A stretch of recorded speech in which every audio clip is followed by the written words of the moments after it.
Good morning students, welcome to online classes conducted by St. James School and College। ये video कक्षा 5 के विद्यार्थियों के लिए हिंदी व्याकरण का वीडियो है, जिसमें आज हम पढ़ेंगे पार्ट 2 वर्ण। वर्ण क्या है?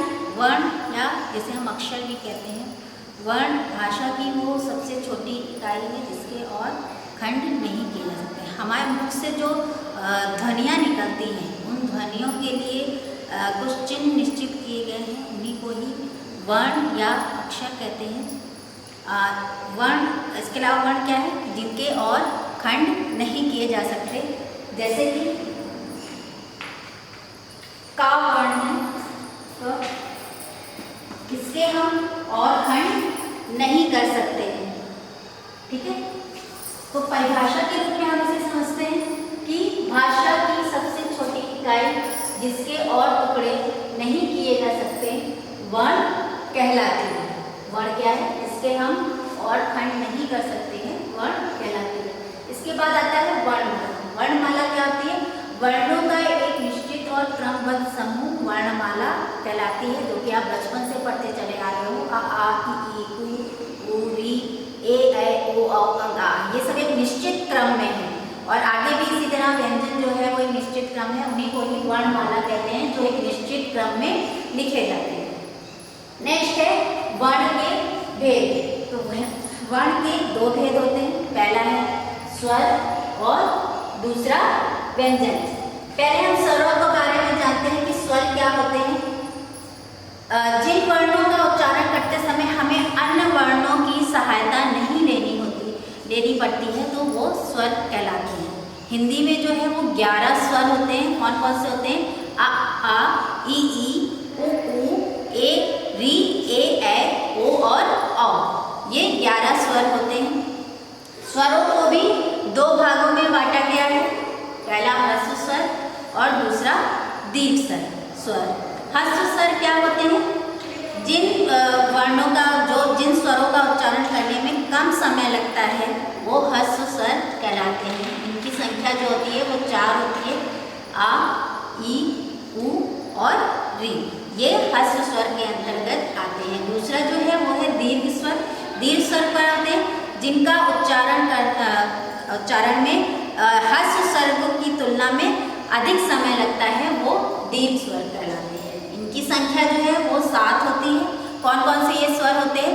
आ इ उ ए ऐ ओ और औ, ये 7 जो है वो दीर्घ स्वर के अंतर्गत आते हैं। इसके बाद जो है मात्रा, जो आ स्वर की तो कोई मात्रा नहीं होती है, बाकी स्वरों के लिए एक निश्चित ध्वनि या निश्चित ध्वनि का प्रयोग किया जाता है, तो उसे हम मात्रा कहते हैं। इसके बाद आता है अन्य वर्ण जो आते हैं, अंग, आहा, आम और आ, तो ये भी स्वरों के अंतर्गत आते हैं। इनको आयोगकार कहा जाता है, जिसमें पहला जो है वो है अनुस्वार, जिसको अंग तो इस तरह से लिखा जाता है, इसको अनुस्वार कहते हैं। जब इसका उच्चारण करते हैं तो इसकी ध्वनि नाक से निकलती है, जैसे अंकित, जंजीर, कंगी, ये सब अनुस्वार है, इसको अनुस्वार कहते हैं। जिसे आप बिंदी लगाते हैं तो इसको अनुस्वार कहा जाता है। नेक्स्ट है जिसे अनुनासिक कहते हैं, इसको अनुनासिक के साथ साथ चंद्र बिंदु भी कहा जाता है। जब हम इसका उच्चारण करते हैं तो इसकी ध्वनि नाक और मुख दोनों से निकलती है, जैसे अंगीठी, दांत और आंख। फिर नेक्स्ट आहा, इसको विसर्ग कहते हैं, विसर्ग कहते हैं। इससे कोई शब्द जो है वो प्रारंभ नहीं होता और जब इसका उच्चारण करते हैं तो हा के रूप में इसकी ध्वनि निकलती है, जैसे प्रातः, अतः और नमः। नेक्स्ट है अ, ये अंग्रेजी शब्दों के लिए प्रयोग किया जाता है, इसे आगत स्वर कहते हैं। इसे आगत स्वर कहते हैं। ये अंग्रेजी भाषा के कुछ शब्दों के लिए प्रयोग किया जाता है, जैसे कि ऑफिस, कॉलेज, हॉल, चौक, ये सब अंग्रेजी भाषा के शब्द हैं जिनके लिए इसका प्रयोग किया जाता है। ये आगत स्वर है। इसके बाद हम आते हैं व्यंजन। हमने स्वरों के बारे में जाना कि स्वर क्या है, अब व्यंजनों के बारे में जानते हैं कि व्यंजन क्या है। व्यंजन क्या होते हैं? जिन वर्णों के उच्चारण के लिए हमें स्वरों की सहायता लेनी पड़ती है वो व्यंजन कहलाते हैं। ठीक है, व्यंजन कौन कौन से होते हैं?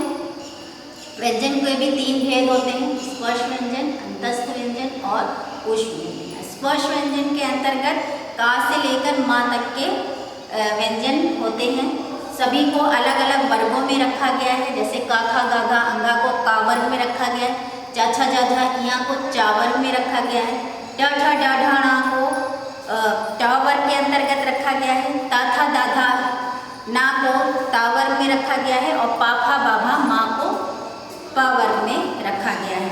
इसके अतिरिक्त य र ला व है जो अंतस्थ व्यंजन है और श सा सा हा ऊष्म व्यंजन है। इसके अतिरिक्त 2 व्यंजन हैं जो अतिरिक्त व्यंजन के अंतर्गत आते हैं, ट ड और ढ, जिन्हें ट वर्ग के अंतर्गत रखा गया है।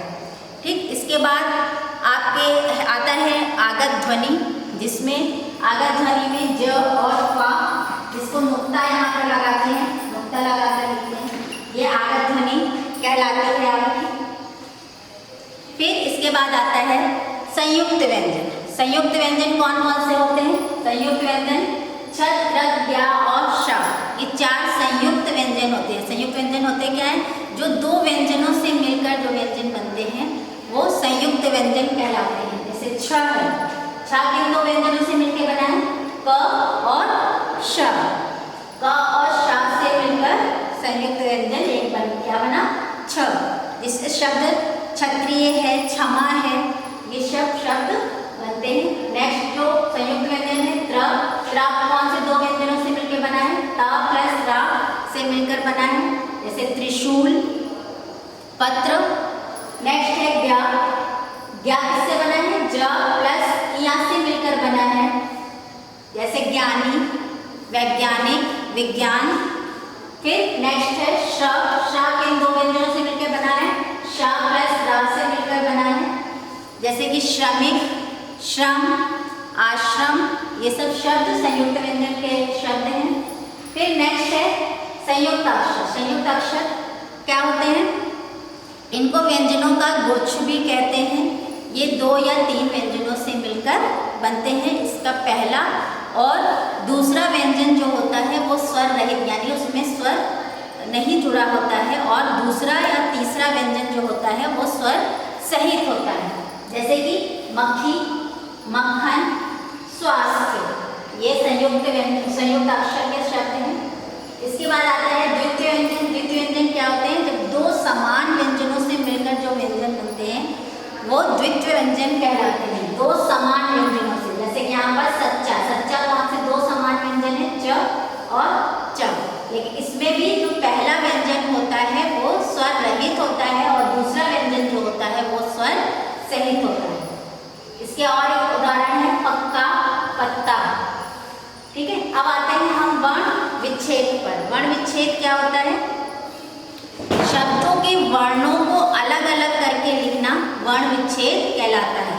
जो शब्द होते हैं उनके वर्णों को, यानी कि उसमें से स्वर और व्यंजनों को अलग अलग करके लिखना वर्ण विच्छेद कहलाता है। यानी कि जो शब्द हमने लिया उसके वर्णों को अलग अलग करना।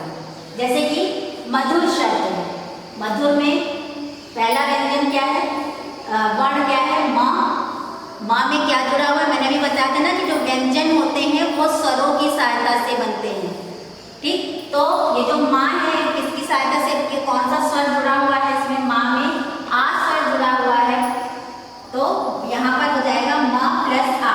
जो आधे व्यंजन होते हैं उसको हम एक तिरछी रेखा के रूप में हम दर्शाते हैं, जिसे हम हलंत कहते हैं। इसको हम हलंत कहते हैं, तिरछी रेखा को इस रूप में हम इसको दर्शाते हैं। इसका मतलब होता है कि ये अभी स्वर रहित व्यंजन है।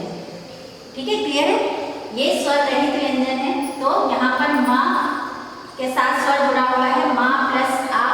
धा में कौन सा स्वर जुड़ा हुआ है? ऊ की मात्रा जुड़ी हुई है, तो ध प्लस ऊ। और रा, रा में आ स्वर जुड़ा हुआ है।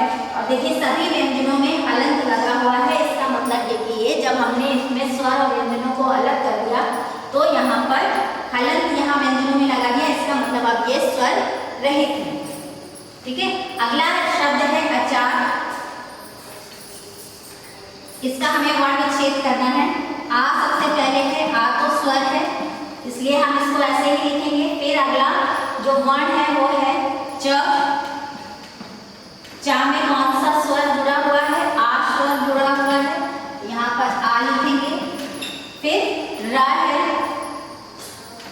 रा में कौन सा स्वर जुड़ा हुआ है? आ स्वर जुड़ा हुआ है। ठीक है, तो ये बन गया अचा। अब नेक्स्ट हम आगे बढ़ते हैं वर्ण संयोजन। अभी हमने वर्ण विच्छेद किया, ये वर्ण संयोजन। वर्ण संयोजन क्या होते हैं? जिन शब्दों को हमने तोड़कर लिखा हुआ था, हमें उन्हें पुनः जोड़कर लिखना या उन्हें पुनः वैसे लिखना वर्ण संयोजन कहलाता है। ठीक है, जैसे हमने अभी यहाँ पर इन शब्दों को इन वर्णों को अलग अलग करके लिखा। जो ये शब्द है इसके वर्णों को हमने अलग अलग करके लिखा। अगर हम इसे जोड़े तो शब्द क्या बनेगा? मधुर, और ये क्या बनेगा? आचार। तो अब हम अगला देखते हैं, जैसे का में कौन सा स्वर जुड़ा है? आ। फिर क श आ, कक्षा। तो ये शब्द बनेगा कक्षा। जब हमने इसको जोड़ दिया, जब इनका संयोजन कर दिया तो शब्द बनेगा कक्षा। नेक्स्ट है ख प्लस ए प्लस ल प्लस आ, तो ये शब्द क्या बनेगा? खेल। ठीक है, जब हमने इसको जोड़ा, इन वर्णों को जोड़ दिया तो क्या शब्द बना? खेल। तो ये था आपका पाठ, इसको पढ़िए और समझिए। और मैंने यहाँ पर जो भी ब्लैक बोर्ड पर लिखा है ये आपको अपनी उत्तर पुस्तिका में नहीं लिखना है, ये सिर्फ मैंने आपको समझाने के लिए यहाँ लिखा हुआ है। ठीक है, आप इस पाठ को पढ़िए। अगले वीडियो में हम इसका अभ्यास करेंगे। धन्यवाद।